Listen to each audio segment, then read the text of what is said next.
afternoon, you beautiful people, and welcome back to my office for another episode of Managing at Home. Just a couple of things before we get into it. First, thank you so much for all of you who shared my last video. I have seen it shared on loads and loads of places, and I am so excited to be able to help you at home, and I'm glad that the content that I'm generating is useful.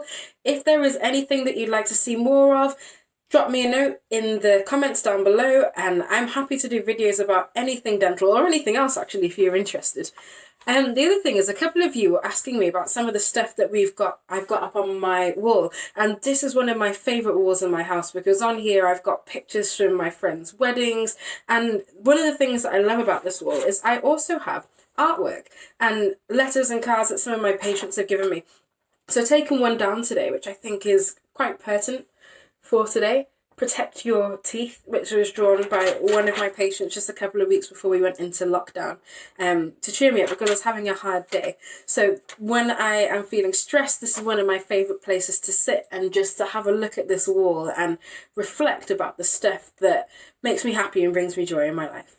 Anyway, I'm going to put this to one side, and today we're going to talk about managing bleeding gums at home. Now, a week doesn't go by when I'm in my normal clinical practice where somebody doesn't come in and say to me, "Hey, Sepha, I've got bleeding gums and I'm really concerned about it." Now, obviously it's concerning for you because seeing blood is not something that we are used to see. It's not something that we're meant to see very often. But for me, the concern is that it's a warning sign. Bleeding shows me that the bacteria are up to something and we want to make it stop. So today we're going to talk about primarily gum disease, but we're also going to talk about what happens when you get bleeding after having a tooth up, because that's the second most common reason why people come and see me about bleeding. So, bleeding gums, what are they? Why does it happen? So gums are quite tenacious. You can bash them and prod them, and if they are healthy, they do not hurt and they do not bleed. So bleeding gums are often a sign that things aren't quite as they should be. And usually that's a sign that we've been missing areas when we brush. And if you've come and seen me in my clinic, you probably heard me say that bleeding, that warning sign, should draw your attention to an area that you're missing when you brush your teeth. And now you might have seen this on the adverts with things like Corsadil, do your gums bleed when you brush? And in dental speak, we call that gingivitis, and more commonly known as gum disease. Gum disease comes in two different types. You have gingivitis, which is just the bleeding gums, and then you have periodontal diseases, which are where you start losing bone around the surface of your teeth. Now, you might hear people talking about being long in the tooth as they get older or developing wobbly teeth, and that is the periodontitis, the periodontal diseases. And that gum disease, that bleeding, is often the first warning sign that things are going on and that you are getting some inflammation around the gums and around those teeth. So, what causes it? Gum disease is caused by the bacteria sitting around the margins of the gum. So I've got my comedy size model here. If you've been to see me in surgery, you've probably seen me get this out. And the gums along here, these pink areas, are meant to be pink, stippled, healthy, and you should be able to touch these without getting any bleeding at all whatsoever. Now, the bacteria love to sit in these crevices, the areas where your gums and your teeth meet, and they especially like to get into the areas in between your teeth. And when they sit there for long enough, they cause an inflammatory response, and that basically means your body reacts to the bacteria being in those areas. And naturally, the only thing to do to get rid of that is to brush. And bleeding is a sign that your brushing might not be good enough. Now, in addition to bleeding gums, some of my patients notice these other symptoms. So your gums might bleed by themselves. They might bleed when you touch them. You might notice you get bad breath, wobbly teeth. You might see red gums. You might even notice kind of dark areas around the necks of your teeth.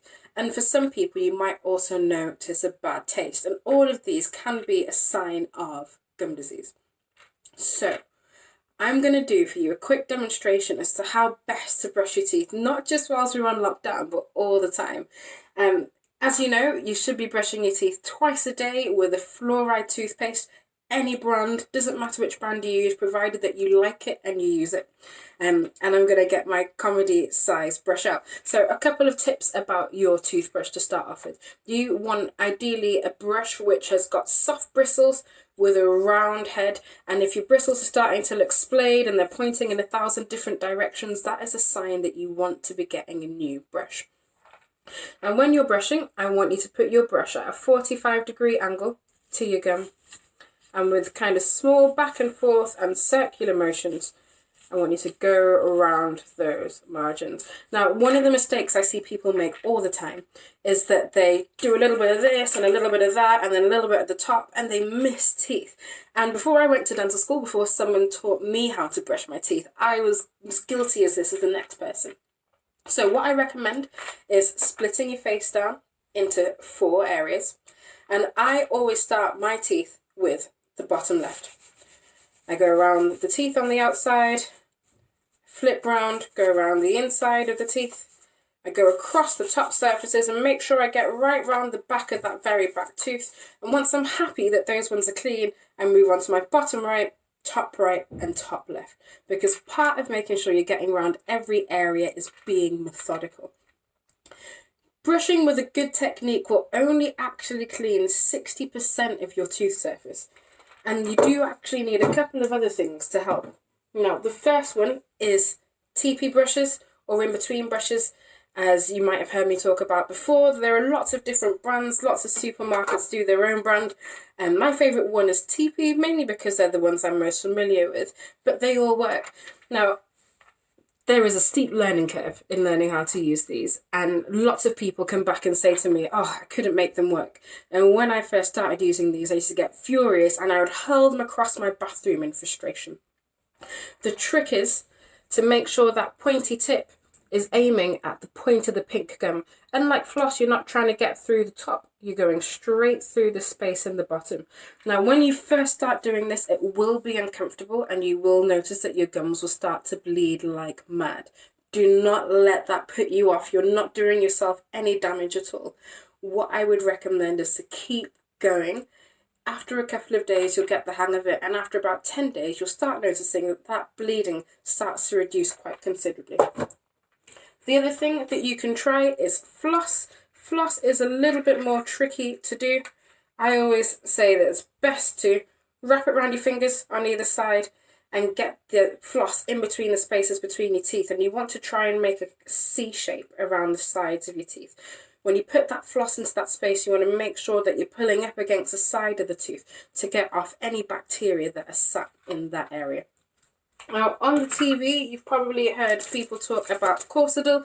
Here I've got some Ultradex. Ultradex is just a different brand name, and they are basically, they've all got this thing in it called chlorhexidine. Now, lots of my patients turn to products like this to control the bleeding, and what I want you to remember today is that products like this are great if you're struggling to brush because things are sore. However, they just hide the bleeding. They don't actually get rid of the bacteria. In order to get rid of the bacteria, you need to get in with a brush or something to mechanically agitate it and get them out of that area. Okay? That is the basics of good oral hygiene. And if you can do that for 10 days and keep going, you will notice drastic improvements in your oral hygiene. I can absolutely guarantee it. And when things are back up and running, if you're not, come in and see me, come in and see one of my hygienist friends, and we will help you and give you some hands-on tips as to how to make your brushing better. The final thing that I want to talk to you about today is pain after you've had a tooth out. Some of you may end up having teeth out in emergency centres as part of this lockdown, and you might notice bleeding. The first thing to do is to get a handkerchief, put it between the tooth on the other side and the gap, and bite together nice and hard for 20 to 30 minutes. Pressure is one of the best things in maintaining, well, basically stopping that bleeding and stopping it from getting worse. If after half an hour it is not getting any better, the place to go is either A&E or to call NHS 111 to get another emergency appointment. I hope you've enjoyed this latest instalment of Managing at Home. And again, drop some comments down here, send me an email, send me a tweet or an Instagram or a Facebook message. I can't wait to speak to you, and I'll see you soon. Bye.